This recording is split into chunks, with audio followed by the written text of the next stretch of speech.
Dying Light 2 Stay Human went through a long and turbulent development cycle, but after plenty of waiting and a few delays, Techland's open-world action RPG is finally out. But even though it just released, and even though it's apparently going to be supported with additional content for at least the next 5 years, we can't help to think about how the series could evolve in the future. There's a ton of fun to be had in Dying Light 2, but it's not a perfect game, and whenever Techland does get around to developing a sequel to it, the studio is going to have to make improvements in some key areas. Here, that's exactly what we'll be talking about. Protagonist.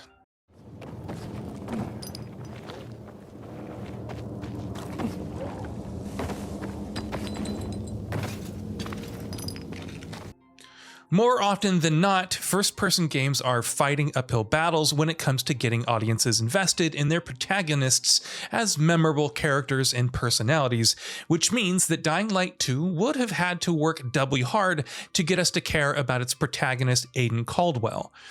Unfortunately, it falls short in that area. Aiden's personal quest to look for his sister is one that's easy to immediately latch onto, but unfortunately, his own character doesn't do much to take things further from there. With almost nothing to set apart his personality, his manner of speaking, or anything else about him, it's hard to come away from the game with any impression of him but one of indifference. Side characters.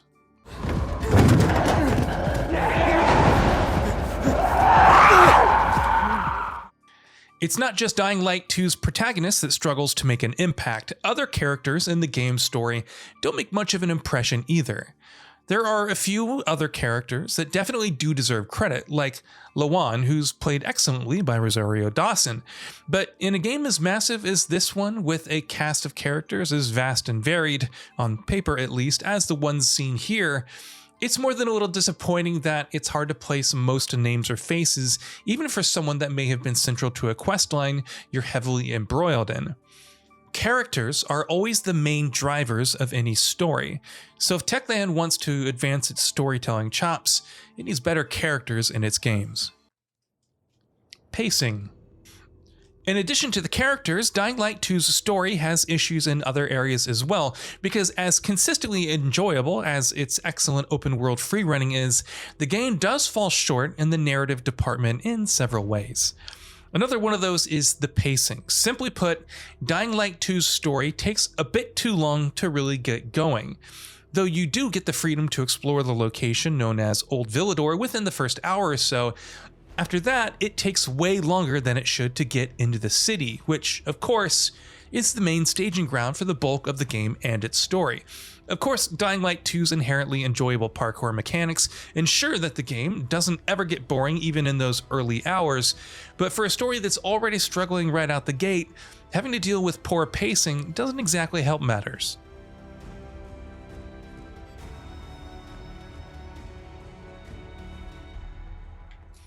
Writing. Here's another area where Dying Light 2's story stumbles, the nebulous and all-encompassing writing.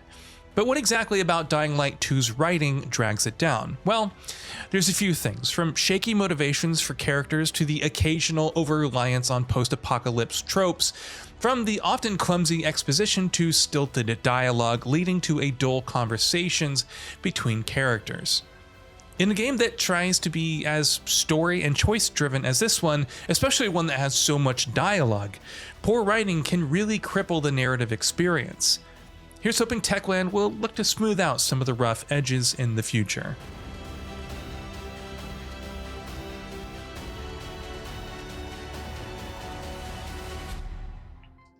Voice acting. From its largely bland cast of characters, to its plodding pacing, to its clumsy writing, Dying Light 2 Stay Human has plenty of hurdles to deal with in the narrative department as it is, so it doesn't help that other areas are, in their own ways, just as important to the storytelling, have deficiencies as well. Take the voice acting, for instance. Again, with a few exceptions like the aforementioned Lawan, the vast majority of characters in Dying Light 2 are poorly voiced. That can mean it's hilariously bad and unnatural sounding. It can mean bland and lacking in personality. It can mean a combination of both, or any number of other things. And yes, to be completely fair, this is something that large-scale open-world games such as this often do struggle with, simply given the breadth of content they often offer. But hopefully Techland will look to keep on improving upon their previous work, and will mark this as one of the departments that needs a little bit more work.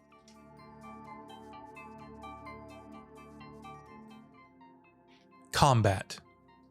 The gameplay side of things in Dying Light 2 is ridiculously more compelling than the story stuff, thanks to the constant threat of the zombie-infested open world and, of course, the consistently thrilling parkour.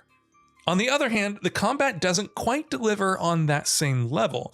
Things certainly have improved over the first game, but even now, everything from the FOV to the way the enemies animate to the hit detection just all comes together to make combat proceedings feel a little too clunky. Progression. Dying Light 2 Stay Human has expanded upon its predecessor in a number of ways, with one of those being the progression on paper, at least. But through loot, upgrades, weapon mods, skill unlocks, and more do collectively make the progression feel more expansive. It often also feels a bit hamstrung. The vast majority of gear pieces feel like intangible and incremental upgrades over what you already have, if that, while earning a new skill point takes way longer than it should. It doesn't help that when you do finally get a skill point, a chunk of the pool of available unlocks has upgrades of very basic things that should have been in your core moveset to begin with, such as sliding, wall running, and dashing. Dying Light 2's efforts to go all in on being an action RPG are definitely appreciated, and often even work, but hopefully the next game will achieve a better balance with its systems. Technical issues. This is probably one of Dying Light 2's least surprising deficiencies, even though it is a disappointing one, and that's not just because it's an open world game. That, in and of itself, is enough to make anyone worry about technical issues, but Techland does, of course, have a spotty track record in this area as well.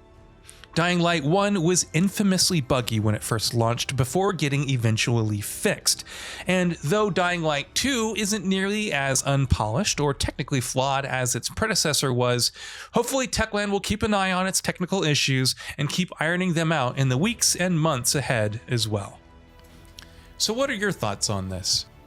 Go ahead and share them in the comments below, and if you liked the video, please subscribe to the channel and enable all notifications by clicking the bell icon to get new video updates.